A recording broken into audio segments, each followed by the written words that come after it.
Bonsoir à tous et merci beaucoup d'être encore attachés à notre chaîne pour suivre des analyses. Les analyses, nous voulons vous les en faire encore. Nous allons, je vous ai toujours dit, ne nous empêchez pas de réfléchir. La réflexion, c'est ce qui fait ouvrir les cerveaux de gens, c'est ce qui fait réfléchir, c'est ce qui fait que l'homme devienne l'homme, c'est ce qui fait que les nations deviennent puissantes. C'est parce qu'il y a des gens, des cerveaux pensants. Ils sont en train de calculer, ils ont une clairvoyance. Alors, la réflexion, l'analyse amène une certaine clairvoyance. Ça peut vous donner la paix si vous comprenez les choses. Mais si vous ne comprenez rien, ça peut vous faire mal. Je vais vous parler de 3 ou 4 choses. La première chose, je vais d'abord vous montrer la différence entre les investissements américains et les investissements chinois. Vous voyez, les Américains, quand ils viennent, ils posent beaucoup de conditions. Avant de travailler avec vous, d'abord, vous devez nous rassurer la lutte contre la corruption. De deux, vous devez nous rassurer que vous êtes en train de maintenir la démocratie, qu'il y a une chaîne des élections, même avec Kagame. Kagame, si vous voyez, il a été élu plusieurs fois, même à 99%. C'est ça la Constitution, c'est la Constitution qu'il a faite. Nous, notre Constitution dit que le président n'a que le mandat de 5 ans renouvelable une seule fois. Si ceux qui avaient fait la Constitution avaient dit que non, le président est voté à vie, il peut se représenter jusqu'à telle date comme Kagame a fait. Les Américains allaient aussi respecter notre Constitution. Donc ils suivent ce que votre Constitution a demandé. Voilà le problème. Donc ils exigent d'abord le respect des règles démocratiques. Ils exigent la transparence dans les affaires. Ils exigent aussi la lutte contre la corruption. Vous voyez, ça c'est très positif pour les pays comme l'Afrique. Vous voyez que si les Américains peuvent dire à Félix, ils disent, bon, rassure-nous que tu ne vas pas te représenter à l'autre mandat si tu veux faire les deals avec nous. Il dit, il n'y a pas de problème, je ne me représenterai pas. Nous reviendrons sur ça un jour pour parler de cette histoire-là, de se représenter encore. Est-ce que Félix Tshisekedi a encore la chance de se représenter en tant que président? Nous vous parlerons de certaines stratégies qui peuvent être mises en jeu. Et ce sont les opposants qui pourront donner un poids à Félix Tshisekedi. Parce que les opposants ne sont pas patients. Pourquoi?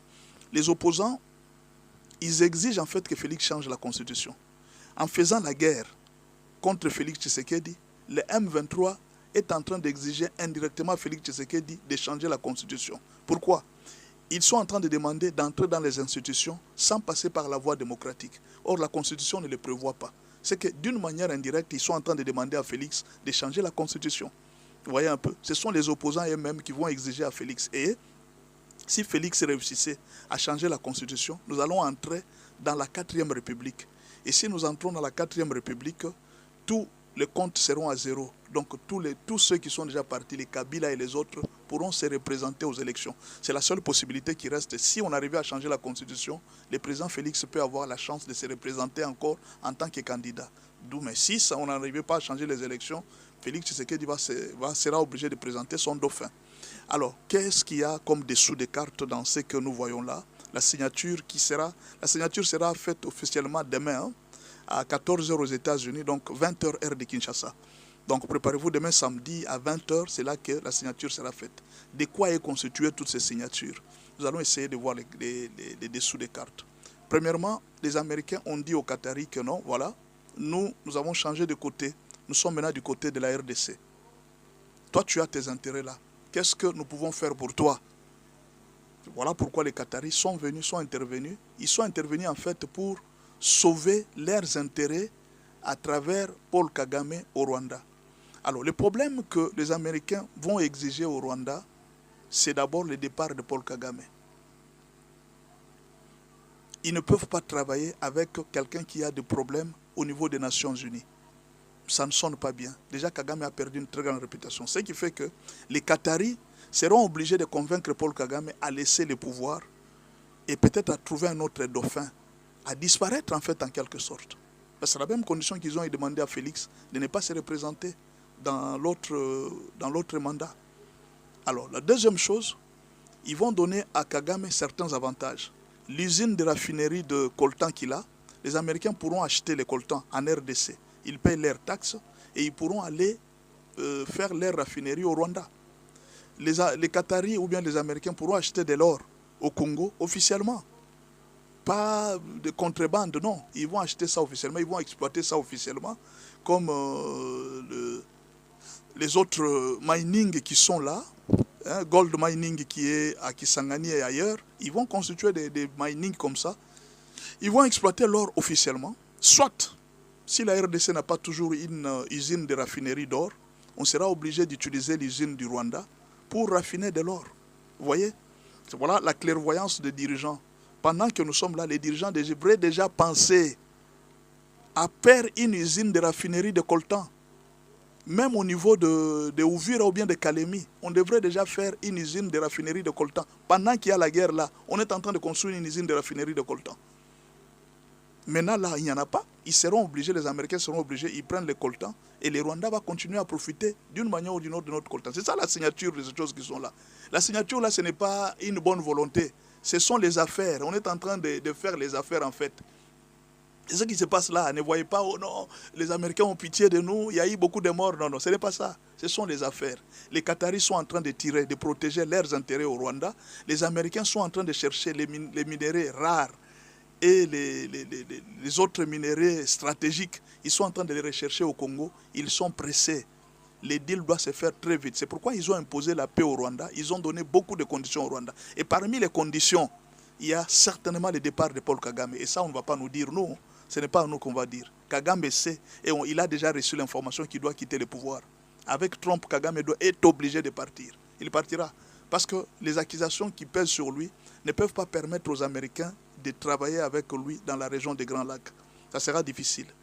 Mais là, c'est quelque chose qu'on ne peut pas dire en public. Hein. On ne peut pas le dire. Parce que notamment pour Félix Tshisekedi, ce n'est pas en public qu'on va le dire. Ce sont des deals qu'on se dit. Donc, les signatures que vous voyez là qui vont se faire samedi, ça ne sera pas des signatures de bonne volonté.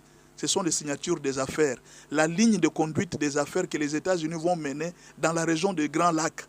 Et pendant qu'on signe là, la signature est en train d'être imposée en Ouganda et au Kenya. Ils doivent respecter la même ligne de conduite.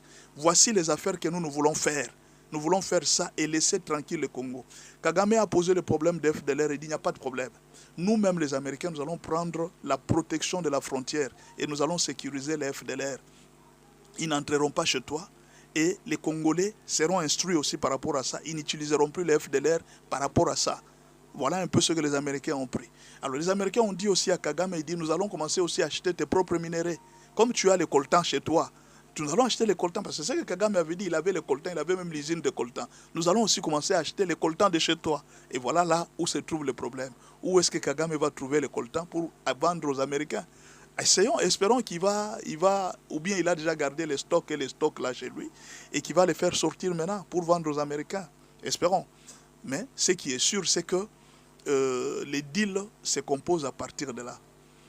Je vous ai dit qu'il y a un avantage, il y a une différence entre les Américains et les Chinois. C'est une très grande différence. Les Américains traitent les affaires, ils exigent quand même un certain minimum de respect de certaines conditions de vie. Mais les Chinois, ça ne les regarde pas. Même s'ils se trouvent devant les dirigeants corruptibles, ce n'est pas leur problème.